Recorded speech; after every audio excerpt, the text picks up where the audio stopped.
اور یہ امر الہی ہے، مصلحت الہی ہے،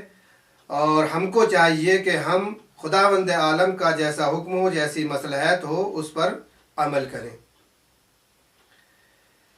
تو یہاں پر ہم یہ دیکھتے ہیں کہ کوفے والوں نے بارہا امام حسین علیہ السلام کے لیے اصرار کیا ہے قیام کرنے کے لیے، یعنی جس وقت امام حسن علیہ السلام کی شہادت واقع ہوتی ہے اس وقت بھی خطوط لکھے گئے ہیں، اور جب معاویہ کا انتقال ہوتا ہے تو اس وقت بھی خطوط لکھے ہیں۔ لیکن اس پوری تاریخ میں اگر ہم دیکھتے ہیں تو اس میں سلیمان بن سرد خزائی کا نام پیش ہے، یعنی امام حسن علیہ السلام کی شہادت کے موقع پر بھی ان کے گھر پر بیٹھ کر خط لکھا گیا، اور جس وقت معاویہ کا انتقال ہوتا ہے اس وقت بھی قیام کے لیے ان کے گھر پر بیٹھ کر خط لکھا گیا اور امام حسین علیہ السلام کو بھیجا گیا۔ لیکن جس وقت جناب مسلم ابن عقیل کوفے میں پہنچتے ہیں تو یہ شخص جو ہے وہ ان کے ساتھ قیام نہیں کرتا ہے، یعنی سلیمان بن سرد خزائی اس وقت کوفے میں ہے، اور لیکن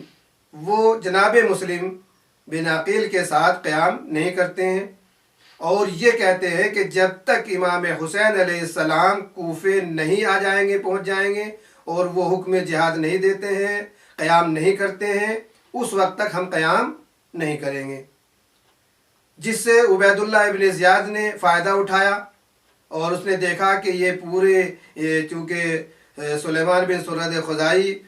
کوفے کے ایک معزز اور اشراف میں شامل ہوتے ہیں، اور ان کے بہت سے قبیلے ان کے ساتھ میں تھے۔ جب اس نے دیکھا کہ سلیمان بن سرد خزائی خاموش ہیں تو اس نے ان کی خاموشی سے فائدہ اٹھا کر جناب مسلم بن عقیل کی گرفتاری کا حکم دے دیا۔ لیکن جو خاص چاہنے والے تھے، خاص شیعہ تھے، جیسے ہانی بن عروہ، وہ ان کی حمایت کرتے رہے، یہاں تک کہ ان کو شہید کر دیا گیا۔ تو مسئلہ ہمارے سامنے یہ آتا ہے کہ خاص شیعوں میں اور وہ شیعہ کہ جو جذباتی ہونے کے بعد کوئی اقدام کرتے ہیں، فرق ہے۔ اسی لیے امام حسین یا کوئی ائمہ یا نبی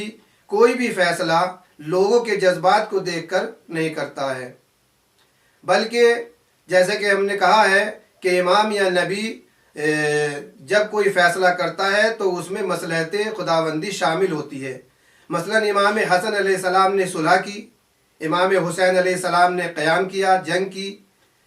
دونوں میں مشیت الہی شامل ہے۔ اسی طریقے سے رسول خدا صلی اللہ علیہ وآلہ وسلم نے جنگ بھی کی ہے اور صلح بھی کی ہے، جیسا کہ آپ کی مشہور صلح حدیبیہ ہے، جس میں ہم یہ بھی دیکھتے ہیں کہ خواہ امام و نبی صلح کرے یا جنگ کرے، دونوں میں بعض لوگ جو ہیں کچھ نہ کچھ مخالفت کرتے ہیں، خواہ وہ محبت کی وجہ سے ہو، حمایت کی وجہ سے ہو، یا کسی دشمنی کی وجہ سے ہو۔ یہاں پر بھی صلح حدیبیہ میں بعض لوگوں نے یہی اعتراض کیا اور یہاں تک کہہ دیا کہ ہم کو اتنا بڑا شک آپ کی رسالت میں اب تک نہیں ہوا تھا جتنا بڑا شک آج آپ کی رسالت میں ہوا ہے۔ اسی طریقے سے امام حسن علیہ السلام کے پاس بھی بعض افراد پہنچتے ہیں، بعض لوگ دشمنی میں پہنچتے ہیں، دشمنی کے اعتبار سے، بعض لوگ حمایت کے اعتبار سے، دوستی کے اعتبار سے آپ سے کہتے ہیں کہ آپ نے صلح کیوں کی، ہم تو آپ کے لیے قیام کرنے کے لیے آمادہ ہیں، تیار ہیں۔